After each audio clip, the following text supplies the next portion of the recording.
Many businesses don't use social media to their advantage, and for good reason. A lot of people do not like using social media because it's full of politics, hate, misinformation, and it can be a little overwhelming to try to get an audience built on the platform. But putting time and energy behind the platform pays off, and it's a snowball effect. So before we even get into the rest of the modules in section 2B, I want to establish the fact that social media takes time, consistency, and hard work. So before we dive into the nitty-gritty of this module and go through the exercise that you can download below, so make sure you get that taken care of before we get to that area, I want to hit some important highlights of social media and talk about some of the benefits that you're going to gain from them. Number one, social media acts as a brand storefront for your business.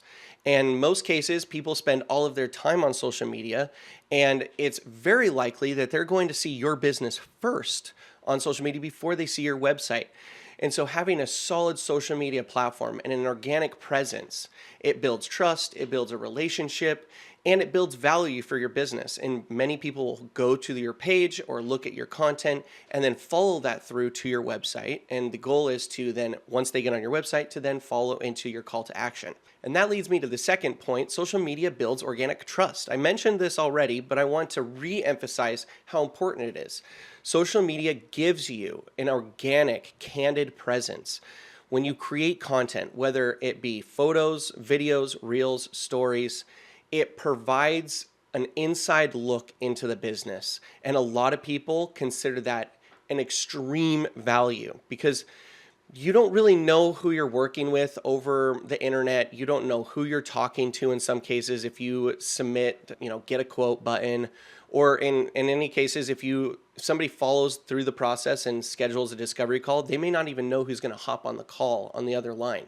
So it's very intimidating, and social media can help provide that organic presence, can establish that organic experience and organic expectation. Number three, social media provides free brand exposure. Now I say free because you're obviously taking time to put things up and your time costs money, so that's not free, but people are receiving the content for free. You're not making somebody pay to get access to your knowledge or your experience or your content. By utilizing this free mindset, you're introducing people to the top of the funnel of your business. You're giving them education. You're starting to plant seeds and build value. And the goal is, after a bit of constantly giving them free content, they're going to fall down into your funnel process and ultimately go to your website. And the goal, of course, once they get to your website is to sign up for a discovery call or follow through with your call to action. Number four is social media is critical when it comes to running ads. Now, I want to put a pin in this, of course, because in section 2C, we're going to be talking all about building those ad managers and the business managers to prepare you to run ads for your business. But you cannot run ads without social media accounts. So you got to have some social pages. Number five, and what I consider one of the most valuable elements when it comes to social media, is that it provides you with data and analytics about and on your target audience. As people start to follow you and as people start to engage with your content, you're going to look and have the ability to look at the back end data to see who's engaging with what, how they're engaging, where they're engaging. In many cases, and I'll combine the next topic here, number six, in that you can test content on your social platforms and then look at the data. So not only does social media give you the opportunity to kind of have a petri dish of content for your business to see what's sticking and what's not, the data that you get, you're able to reflect on and change your message to be more specific to those individuals and to increase your conversion rates. Now, number seven, social media builds a community, but it also builds a customer support element for your business. If somebody has a question, they can always DM you, or they can message your Facebook page or message your LinkedIn page. And of course, when you have pages like that, you start to build a community. So people may start posting on those pages and asking questions to the public. So not only can you answer, but other people can add their input as well. Now, as one caveat too, social media pages, you can create certain pages that are private and specific to your business. So when somebody becomes a client, then they get access to specific pages. Whereas you have, public facing pages and private facing pages, you can utilize those in two different areas, one for clients, one for leads. But again, it builds community and it builds a customer support platform. Number 8, why it's so important to have a social media account and platforms is because it builds omnipresence. It is inevitable that when somebody is interested in your services or business, or they're looking up your business and services, they're going to go to Google, Yahoo, and Bing, or DuckDuckGo, these search engines, and they're going to type in keywords that relate to your business. And in many cases, when somebody types up your business name, not only is your website going to pop up, but your social media accounts are going to pop up. And by doing that, you're dominating the first 5 to upwards of 10 links at the top of that search engine. And you're going to have more likelihood of somebody clicking onto your content and then falling into your funnel. Not only that, but when you build your website and then you start integrating social media accounts, Google Search Console and Bing's Console, these platforms look at websites and look at these backlinks and these external links and say, hey, this site is more trustworthy because they've got content that is pointing to other areas. It's not just staying internal. Also, this business is serious. They're building a network of links out there. So social media really helps expand the presence. It creates an omnipresence for your platform. And then again, it builds the SEO and ranking for your website. The last point that I want to make, number 9, is that social media helps you create more brand personality. Your website can only go so far. You may have videos on your website that talk about the business and help build some personality, but nothing can compare to social media. When you can jump in front of a camera, you can hit record and start talking on a personal level to somebody and to build a story about either your life or your brand or customer experiences, case studies, it builds that personality and people start to recognize that. And this comes back to the business vision, the business mission, the core values, and that brand statement. We want to be able to paint a picture for the public to recognize us for what we stand for and what we value most. Social media makes that incredibly easy for you. Okay, we've covered the 9 important reasons why social media is important. Now I want to talk about a few expectations when it comes to building a social media account. You're going to want to take a step back and think about how you want to operate social media. Do you want to do all of the heavy lifting yourself? And you may have to do this for the first little bit until you can generate enough revenue to then delegate it off to somebody. But you're going to have to consider and think about scripting the content, building that structure, understanding where you want people to go, what you want people to do. Then it comes down to filming and creating it and editing all of that content and then uploading it and managing it. There's a whole process to uploading content and making sure that when you do upload content, it's talking to the algorithm. You're not missing any elements that could potentially result in less views or less engagement. And then it comes to management. When you post content, people are going to comment, like, and share your content on your platform, and you're going to want to reply. You may have DMs that you are going to want to reply to, and you're going to want to manage the platform so that you are sticking within your brand guidelines and you're maintaining a consistent growth pattern, and that you're not taking a nosedive in a direction that's going to cause more harm to your platforms than not. This is all of the stuff that you're going to potentially have to do if you decide to take this all on by yourself. Now, there's the option of hiring an internal marketing manager, media manager, social media manager, and their job is to look at the data, look at the metrics, figure out what needs to happen, and to help you create the content. They may give you a script. You may have to still record content and film, and then you can pass it on to somebody and they'll edit it for you and do all the management. Alternatively, you can always hire outside to a third-party agency, House of Strategies. We help businesses manage their social media. We constantly create content on behalf of our clients as well. So there's an option there. And or you can always hire a third-party freelancer on Upwork or Fiverr. You could probably find somebody on Craigslist as well to help manage your social media account. They may not be an employee. You just 1099 them as a freelancer. It's an option. Okay, now it is time to move to the exercise. Now, instead of sharing my screen, I want to just walk you through the content that's on the exercise so that you're not seeing anything that I'm putting into the document. And I think this is a healthy way to do this because it allows you to create something on your own and you're not influenced by anything that I'm doing. That being said, I'm also going to look at some statistics that I've collected before starting this module, and I'm going to read you some of the information that I've been able to build so that it can help you make accurate decisions when it comes to the exercise. So to start off, the first question on the exercise is, who are you trying to reach, or who is your primary audience? Now, this is going to help us figure out what social media platforms we want to be on predominantly. Now, there's two different angles here. Now, I do want to quickly throw out a point here that I have a lot of individuals and clients ask me is, do I stick with just one social media platform or do I do multiple different platforms? Well, in my professional opinion, I would say stick with one that you have a large audience on, your predominant audience. However, there are plenty of platforms out there that allow you to schedule posts and post on multiple platforms at once. Let's say your audience is predominantly on Facebook. Well, you can post on Instagram extremely easily because they're both within the same platform, Meta. Let's say you're putting on Instagram, you can pull that to Facebook, you can pull that to LinkedIn, and you can even pull that to TikTok as well. But your main goal is to focus on Instagram.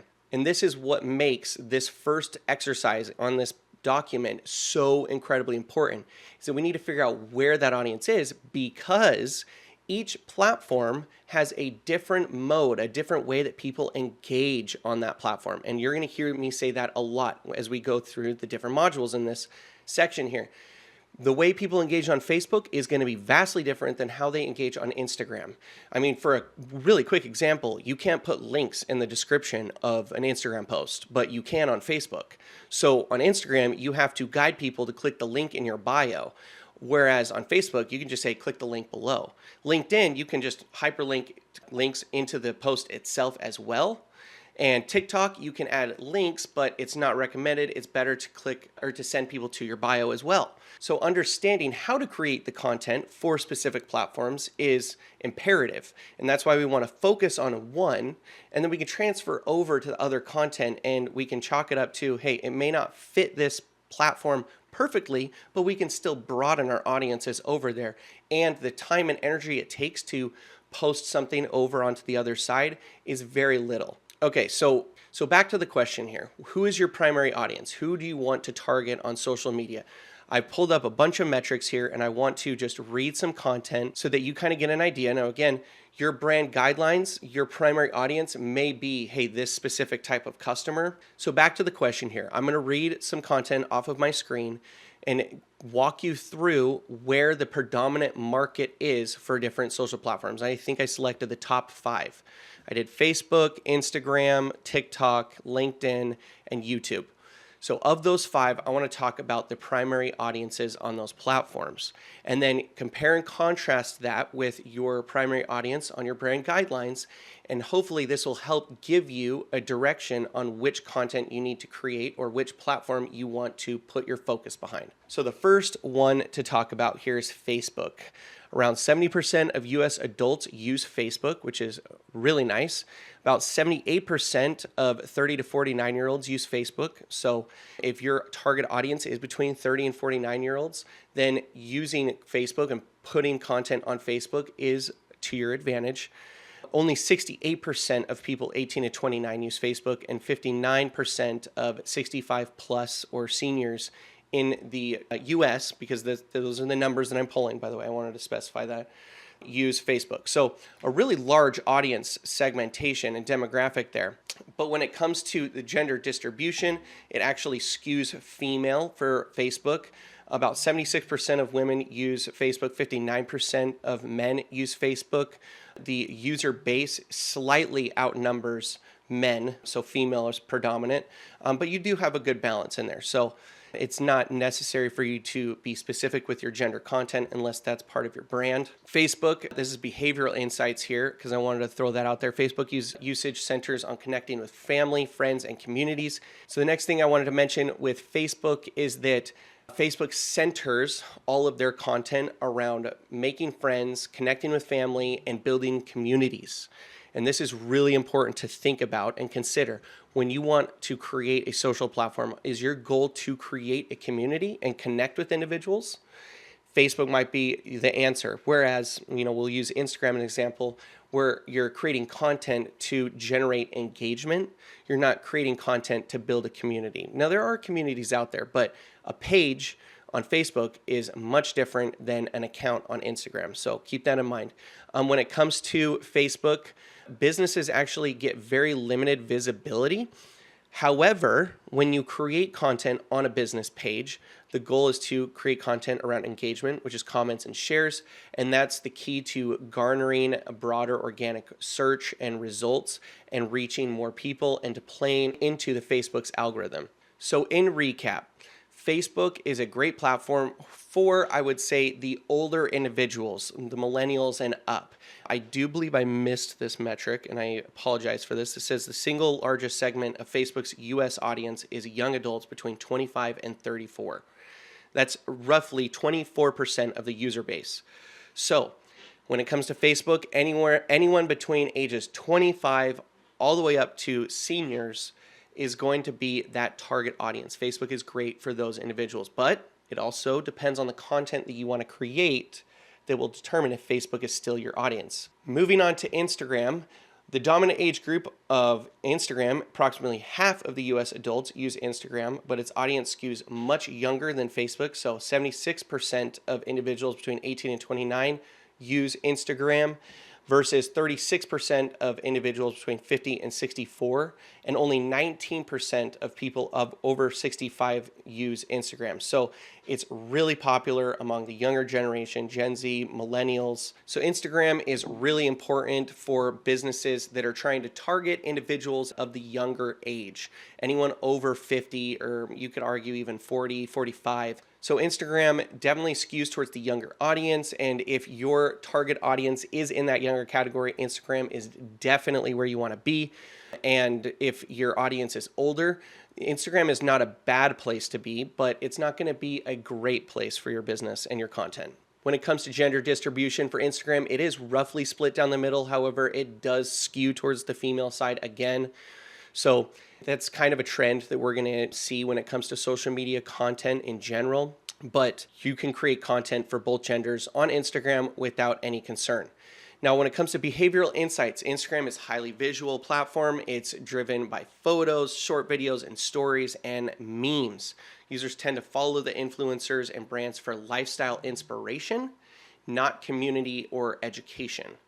The 61% of Instagram users say they use it to discover new products organically, and engagement is typically through likes, comments, and sharing stories. The algorithm on Instagram rewards fresh, eye-catching content, and brand creators should focus on the aesthetic of your Instagram, and then again, posting frequently. Now, I say posting frequently for Instagram, but let's be quite real. You need to post frequently on all social platforms. So moving on to TikTok. TikTok, let's be real, is predominantly the younger audience. That said, roughly 1/3 of the US, 33% of people in the US use TikTok, but it's hugely popular with the younger individuals. So a solid 59% of people between 18 and 29. A solid 59% of people between 18 and 29-year-olds in the US use TikTok, and then it drops off significantly. So only 26% of people between 50 and 64 use TikTok, and only 10% of people above 65 use TikTok. But then we compare and contrast that to the teen base. And although you're not technically supposed to be under 18, the majority of users on TikTok are under 18. I believe, and I didn't want to include this number because it was very confusing and I couldn't find a specific metric. All sorts of different websites have different numbers and you kind of have to cross-reference it. But I believe I saw somewhere like the majority of people on TikTok are between 13 and 17 years old. So pretty crazy. If you're selling products in e-commerce, TikTok is an amazing place to be. But keep in mind that anyone between 13 and 17, unless they have access to their parents' credit cards, are probably not going to be a perfect person to target to, because it's a lot harder to reach and to convince somebody to pull the trigger when they're at that age. But in full circle for TikTok, your target audience needs to be that younger generation. And if it's not, then TikTok is definitely one of those areas that, sure, you can post on it, but it's not going to benefit you the most. Gender distribution, TikTok users definitely lean female. When it comes to gender distribution for TikTok, it definitely leans female. Roughly 50 to 60% of TikTok's US-based users are female. So really important to consider if your products or your business is definitely female centric. TikTok is a great area to be. When it comes to the behavioral insights, TikTok sees an exceptionally high organic engagement, which is great. And that's what I do love about TikTok. People on TikTok spend nearly an hour per day on TikTok, or roughly watching 7 minutes of content. So you have a great option, an opportunity to get on that, especially when TikTok content itself can be anywhere between 30 seconds and a minute and 32 minutes long. So putting that in perspective, people will see about 30 to 40 reels per day on TikTok. So there's a lot of opportunity for you to get in front of somebody. The For You page, the algorithm, quickly brings in trending topics. So when it comes to TikTok, it's really essential to jump on that trend bandwagon. Okay, moving on to behavioral engagement and insights for TikTok. TikTok sees exceptionally high engagement rates. So that's definitely something when it comes to the positive of TikTok. Generally, most people on average will spend 47 minutes a day watching TikTok content. And when it comes to TikTok content, that can range anywhere from 30 seconds to, on the higher end, 2 minutes long. So that means somebody's seeing anywhere between 20 and 40 reels per day. So there's a lot of opportunity to get in front of somebody on TikTok. Now, the downside of TikTok, which is not my most favorite, is that the algorithm really focuses on trending topics. So if you want to get in front of a lot of people, you kind of have to jump on that bandwagon and talk about trending content, or bring in trending songs or trending dances. You have to jump on that wave so that you can get 1 or 2 videos that blow up, that bring people to your TikTok platform. Then they'll start following and engaging with your content, and ideally click onto your link on your page and go to your website. So it's important when you create content on TikTok that it's original, that it's organic, and that the entire goal is to drive engagement. Now let's talk about LinkedIn. The dominant age group of LinkedIn is adults. 30% of US adults use LinkedIn, with its core audience being working age professionals and individuals that own a business, or people that are higher up in business. So we're talking managers, C-level employees, individuals that are wanting to connect with other like-minded people, build communities with. So the usage is highest among individuals between 25 years old and 49 years old. It's less common among younger teens and older retirees. So 15% of seniors use LinkedIn. So you're looking at the people in the workforce. Again, people that want to connect with like-minded individuals. If you're a C-level exec, then you're going to want to connect with other C-level execs. If you're a manager, you're going to probably want to follow other managers. Alternatively, a lot of people will follow businesses or companies they're passionate about to see what they're doing, to see the employees of that business, and to connect with those employees and get an insider look or a connection inside a business. Now, one other element of LinkedIn is that colleges are constantly driving people to sign up for LinkedIn to network on that platform. So if you are looking at that 18 to 25-year-old range, there are a lot of people that are just creating content on LinkedIn. So if your target audience is between 18 to 25 and you want to reach individuals that are just creating profiles on LinkedIn, you certainly can. That's an option, but not every social platform sticks, and a lot of people will create a LinkedIn portfolio or profile, and then they will never log back onto LinkedIn. I see it all the time. So the majority of people that are on LinkedIn are very active individuals, and those tend to be of the older group. When it comes to gender distribution, the platform user base skews slightly towards males. Actually, this is the one caveat for social platforms. LinkedIn users also tend to be more affluent and educated. Around 53% of the US LinkedIn users are from high-income households, making it a prime network for reaching professionals with greater buying power. If you're a financial advisor, if you're a real estate investor or a realtor, and you're trying to reach individuals that have money, to encourage them to invest into content or buy real estate, definitely an area that you may want to look into. Behavioral insights. LinkedIn is a professional networking platform, as I mentioned earlier, so organic content revolves around careers, industry changes, industry news, and leadership content. Users engage with posts that provide professional value, like tips, articles, personal career updates are common, while corporate speak or overly promoted content is less effective. And I will throw a little tip out. We're going to talk way more about this in 2C, section 2C, but LinkedIn is very expensive to advertise on, and getting engagement and conversions and results on LinkedIn is incredibly difficult because of this exact reason. People do not want to be sold on LinkedIn. They want education and value. They're on the platform to look for content from businesses to build trust and relationship. So ads do not do well on LinkedIn. There are some people that are successful, so I don't want to knock it too hard, but yeah, it's complicated.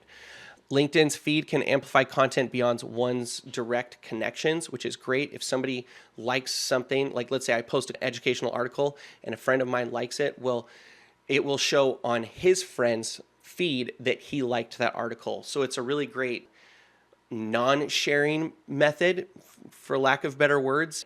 Somebody doesn't need to share it for somebody to see that somebody liked it. So it's a nice addition to the creation or content that you're building on LinkedIn. An average visit on LinkedIn lasts only 11 minutes. So the content that you create needs to be extremely powerful, and it needs to be very eye-catching, and it needs to be very value. The last thing I want to mention with LinkedIn is that the average visits are only 11 minutes long. So it's incredibly important that your content has a lot of value, it's eye-catching, and it creates engagement, and ideally either keeps people on your platform or account or page more or for a longer time, or it drives people to your website, because LinkedIn, people are not on that platform to engage for extended periods of time. Now, the last platform I wanted to talk about, there's plenty of social media platforms out there like Reddit and Pinterest that I didn't even talk about. There's X. I'm hitting the 5 majority main ones. So let's talk about YouTube. YouTube is arguably the largest social media platform out there. It gets the most search volumes, and it gets the most content uploaded onto the platform by length. So the dominant age group is pretty broad. You actually have a very large group of individuals using it. 83 to 85% of US adults use YouTube. In fact, nearly all adults under 50 use YouTube. So 93% of people between 18 and 29 years old use YouTube. 94% of 30 to 49-year-olds use YouTube.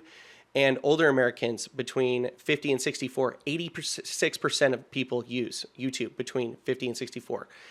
And 65% of people 65 plus use YouTube. So if it isn't abundantly clear, you've got a huge network of individuals, a very broad age range, anywhere from 18 to 65 plus, you've got a very large market share. All ages appeal to content on YouTube, and YouTube has content for individuals of all age, even kids. So if you're in that industry, you're selling kids products, there's a very, very specific way to create content. You're very limited in certain areas, but it is possible, and that has a large market share. When it comes to gender distribution for YouTube, the audience is very balanced. 87% of men use YouTube, 83% of women use YouTube, and that's US-based numbers. So, 50-50, you really don't need to worry about gender-specific content on the platform. Now, behavioral insights, YouTube is primarily used for video entertainment and education rather than social interaction. So users typically come to watch content.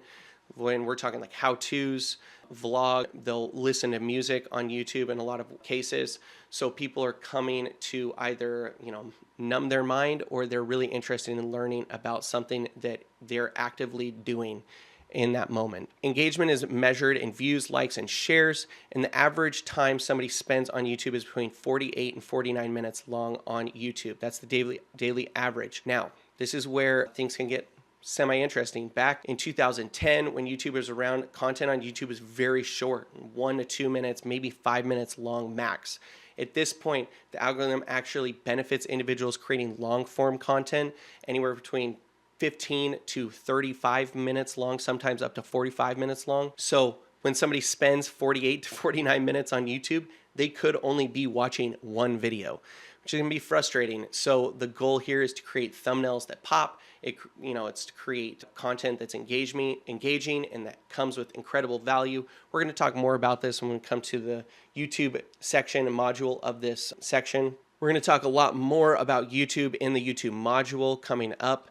But I just wanted to give you some forward insight on how people engage on the platform and what it looks like and the complications that come with YouTube content. Now, there are a lot of other social platforms that I have not touched on, like X, Reddit, Pinterest.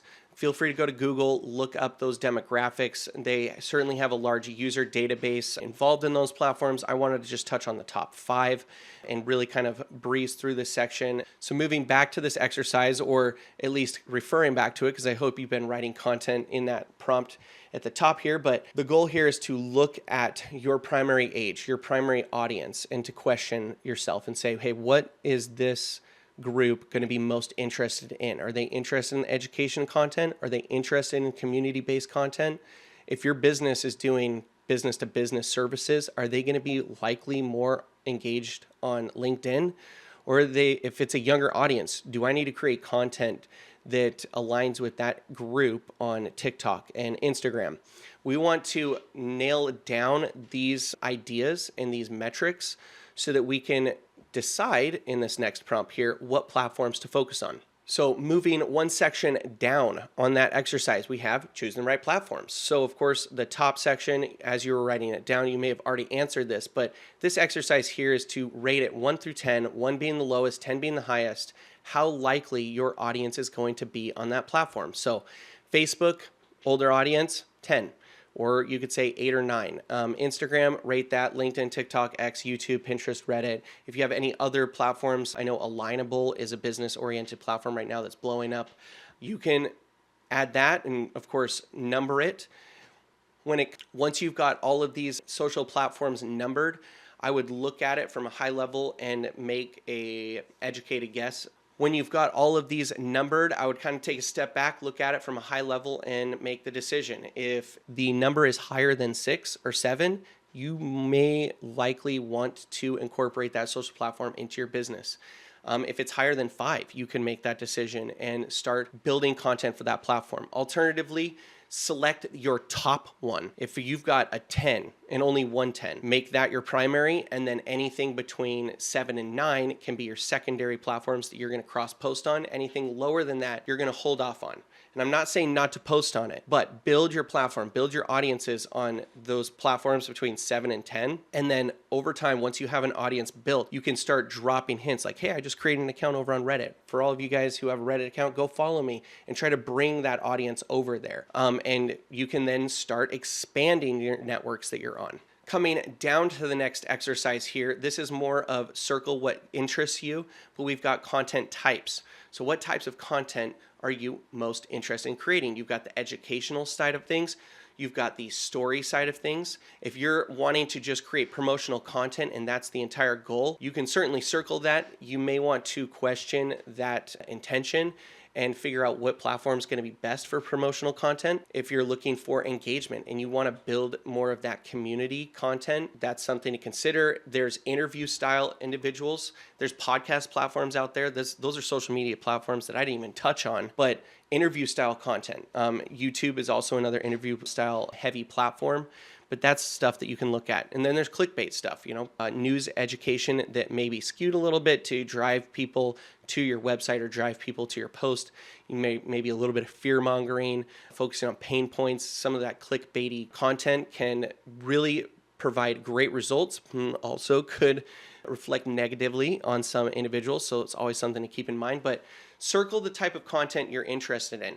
This could also help you make a decision on the section above on which platform you want to create content on.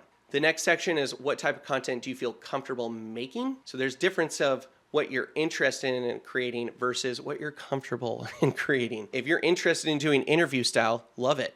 Are you comfortable interviewing somebody? Are you comfortable doing the networking it takes to reach out to individuals, talk with their agents or their social media manager team or their PR team, and to schedule an interview and to build that expectation, that schedule? That's something that a lot of people forget to think about, and they are certainly interested in interview style content, but then when it comes to if they're comfortable, whole different story. Let's move to stories. Are you comfortable pulling out your phone and recording content candidly? That's something to keep in mind. Some people stutter, mess up when it comes to creating content, and that could negatively affect the results of your story that you're creating. It may require way more edits when it comes to your content. It may not be in your best interest. So I wanted you to just kind of check box the areas that you're comfortable creating content. And again, that could help you make a decision when it comes to the section of choosing the right platform for you. Now, this next section, the very last statement, this is choosing the 1 to 2 platforms you want to prioritize based on your audience and content style.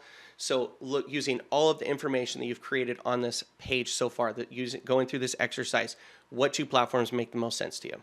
What 2 platforms make the most sense for your audience? And I got here brand consistency notes because it's important to consider, okay, you may be comfortable creating X, Y, and Z, but is that the content that your audience is going to want to engage with? And is that content going to align with your brand message, your brand vision, your brand statements? This is where that hard truth comes in. And I wanted to put this at the bottom of the exercise, and it's the unfortunate situation that many people do not consider, and that is you're gonna maybe have to step out of your comfort zone and create content on a platform that you're not enthusiastic about or knowledgeable about. You're gonna have to step out of that comfort zone and try something new. And you may realize that you're really good at it, like creating content on YouTube. You may realize that that's just not your forte, and you may need to look at alternative solutions like bringing on somebody else to create content for you, or changing the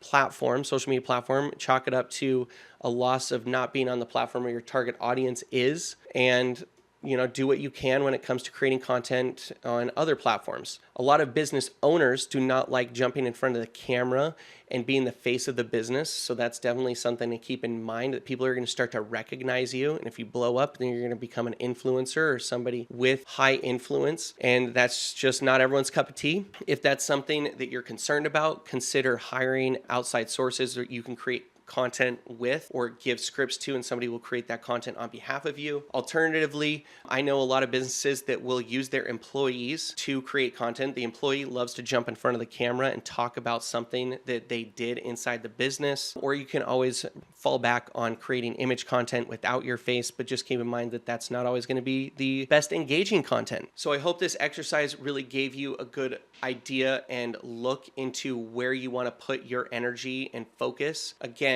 it's a snowball effect. So the platform you choose, it may take a couple years and hours of content creation to finally make it big, or win that lottery system when it comes to the algorithm. And it may take a while to build a community, but it will pay off. I promise. Social media platforms pay off in the long run. I have not had a single business that has not garnered insane benefit and growth from building social media accounts. So I certainly love talking about this topic, and I'm really thrilled to jump into the next modules. We're going to talk about building those business pages.